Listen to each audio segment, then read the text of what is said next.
I'm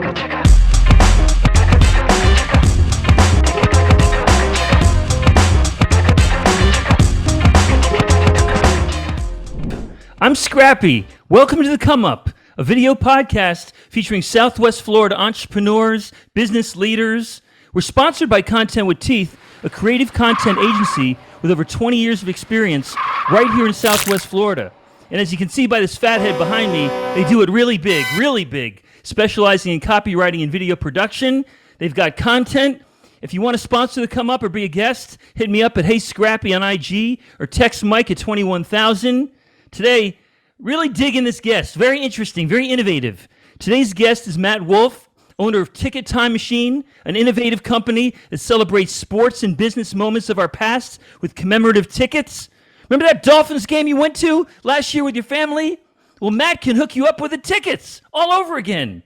Matt, very clever idea, buddy. Yeah, I appreciate that.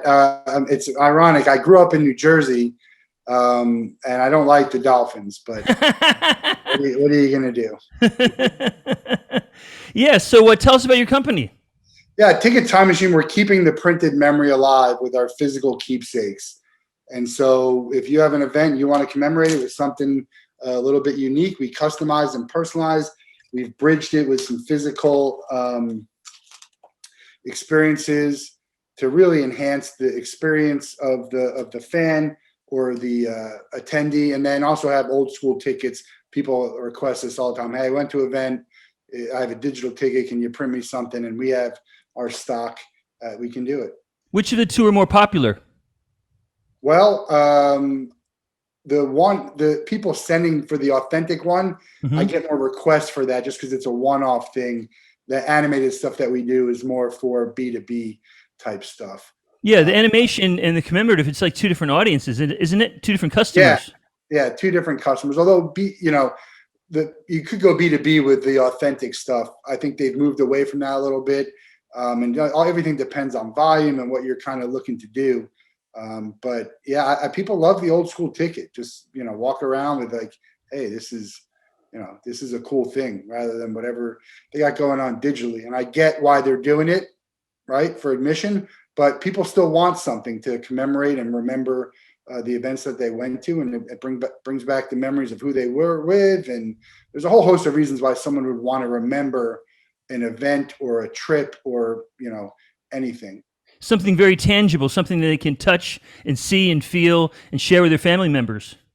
Yeah, it's never going to go away. I don't know why people think money's never going to go away. It's not in our lifetime, at least. And people just, there's a reason why people like it. It's not worth any more than, digital funds, a credit card or cash. It's worth the same, but it's never going away. So yes, the people want physical stuff. Some people hate it. Some people want, I'm a minimalist, right? I don't want any clutter, put it all on my phone. And I'm not that type of person. That's why I started the company. Sure. So where do people typically place these things? Do they encase them? Do they create plaques? Do they have frames? What do they do? Yeah, I just posted about that today. All kinds of things. There's scrapbooks, memory boxes. People just collect them in a shoebox. They frame them. People have created tabletops with them. There's so many unique different ways that you can do to keep these things. And it just depends. Do you have a ton of them? Is it just one real special event? Like we're working on some stuff where you can put an acrylic picture next to the ticket that you did. Cool. For a game. That's maybe just a one-off type thing, but people have hundreds of these tickets. I was going to ask you about that, actually, because my dad and I went to Fenway Park many times. We'd see Carl Yastrzemski, and I was a kid, and maybe to place Carl's picture on the commemorative ticket would be kind of cool. Yeah, so we would love to literally recreate a ticket from the past or create a really cool ticket. We don't have permission to do that. So everything relies on who do we partner with or who becomes a customer of ours. And that's the ideal way, is for them to become a customer. We supply it for them to offer it to their fans. And we're working on some pretty neat stuff with regards to that. Have you ever been to an event that was worth talking about that had nothing on the back of it? I've never been to No, definitely not. So why would you do a commemorative one it doesn't really cost any money. Anyone who knows printing, it's pennies to put something on the back of that, even if it's just a black disclaimer. And I use that as an opportunity to sort of entertain, like an Easter egg type of thing, where I'll put like a joke as a disclaimer, song lyrics, just to make up something funny that people will read, because most people don't read the disclaimer, and then they'll start to read it and they're like, wait, what's going on? Well, you have to be creative, because if I'm going to encase maybe 10 events, both sports and music, of my past, these ticket stubs are going to have to look really different and unique, each one of them. Yes and no, because if I showed you my book, and which is over there, I mean, most Ticketmaster venues use the Ticketmaster stock, which looked exactly the same except for that. Now, it's tricky without getting into the whole big thing of it. Ticketmaster would give you stock for free. It's a whole trick they do. But you can get your own stock with your own advertising and your own marks. And for the teams and the venues that were ordering, $300,000 a year, whatever it was, it doesn't cost a lot of money, and you can get someone to pay for it. So you'd have your own logos. So then it would kind of have the same look, but it have the design, but different stuff. So I think there's value to having something that's all the same, especially now. Like, look, you can't have it. So here's what it is. But there is beauty in having the mark, the design, the look, the feel of a Dave Matthews concert, a Phish concert, sure, a certain sporting event that looks a little bit different. So we're working on offering both of those, and we don't have any data to say which one does someone prefer, but eventually that we'll find out which prefers. But my guess would be there's a lot of each. Got you. When I was in middle school, I was in Jacksonville, Florida, and I snuck into a Michael Jackson concert. I got in the 6th row by pretending I was a security guard, even though I was very young at the time. And it was awesome. It was an incredible experience. I'll never forget it. What would you make for me? Yeah, I mean, so now what I could do is I could print, a thermal ticket for you and put Michael Jackson on there. That's what I could do. Now, I would never tell anyone to do this, but you can go and, the world is pretty easy to figure out how to create your own ticket. If you wanted to make a ticket, whatever you want to call it, and go to a Kinko's and print your own something that's nice. What we like about this is an actual thermal ticket. It's thermal stock. This is what everyone used to get into an arena and an event. So there's, again, some authenticity to that. Although it might not look as cool, there's a lot of tickets out there for some of the best shows I've been to that they don't look very good. I have Tom Petty tickets. They were just Ticketmaster tickets on the regular Live Nation stock. But ultimately, what we'd want to do is, partner with the Michael Jackson estate to come up with a program for anyone who's seen Michael Jackson. Absolutely. And let's print something that's really cool and let's customize it. So your thermal ticket is one of your differential advantages, because, there are young people who can get on Photoshop or myself and, try to replicate something on our own. So what's your sell? What's your differential advantage as far as the customer is concerned? Yeah, that's a good point. The core of what we do is going to be the thermal ticket and the animated ticket. You can go to 10,000, maybe even more printers and get a regular ticket, even a season ticket, and they could maybe put some foil, they can put a perf on it, whatever. There's thousands and thousands and thousands of companies who can do that. If you start looking at who can do a thermal ticket and you start looking at who can do an animated ticket, we've narrowed that down to a very small group of companies. And from that, we just do it better. We offer better customer service. We operate from the viewpoint of a fan, not a printing company, right? Say, print this. Well, look, I don't think that's what you want to do. I think you want to do this more offer like the consulting side of being, someone who's a fan who's trying to say what's going to give the best value to the person on the receiving end. So that's really the differentiator. And we don't want to sell on price, but man, this commemorative tickets that are being sold out there that I think are just anyone can go print are being sold for twice as much as the stuff that our stuff is being sold for. So, there's a lot of things that I think differentiate us, but I think the authenticity and the uniqueness of it, the digital experiences that we've added to our stuff, even way more, just all kinds of like there's going to be augmented reality and UGC, where you can just take a picture of yourself in with Michael Jackson behind you, and now you post it to social media, video response, engaging with the audience, all different types of stuff. That's also something that's going to differentiate us. But it's good that you brought that up, because we are doing the stuff that there's not a lot of people who can do. Hi, I'm Michael Barnes, owner of Content with Teeth. We are a creative content agency in Southwest Florida. We specialize in copywriting and video production with over 2 decades of experience creating unboring content. If you struggle to create compelling stuff for your business or client, check us out at contentwithteeth.com. Now back to our show. Well, actually, that's my next question. What's the competition like in your space? Well, there's companies that do print the normal stuff. Right. I would say normal. Right. It's really nice. Some of it's nice, like it's 4-color. There's foil. It's great. But nowadays with the machinery out there and the stuff you can do in your own home, I just don't think it's common. It's just more common.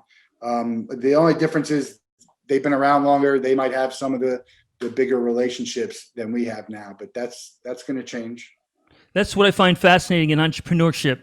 When you make that leap, you go from a full-time job to something full-time within your passion in your field. Tell us about that experience. Yeah, that is like that's the question. When do you jump? And I felt like I jumped at the exact right time. And even after everything that happened afterwards, I would still go back and do the same thing. But I went from having a very nice paycheck, and to not getting any money, and no one's giving me money unless we bring jobs in. And it takes, if you've started a business before, it takes time before you can start, getting enough revenue to start paying for things and not having to put that back in. So it's tough. You have to be mentally strong. You have to be 100% in, like, hey, I'm going to make this happen. I'm going to do whatever I need to do to make this happen. And just know that it's going to take longer than you expect. It's taken longer than I expect. It's taken longer than it should.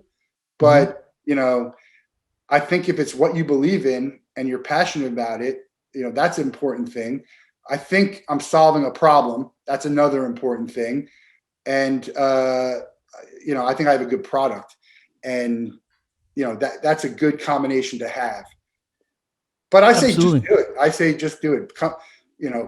Start what you want to start. I don't say just jump and do. You have to have the plan. You have to understand what might happen, right? But you should just start it. That was the biggest obstacle for me in the past. Is I got to that first roadblock and I was like, it's too difficult. I'm not going to be able to do this.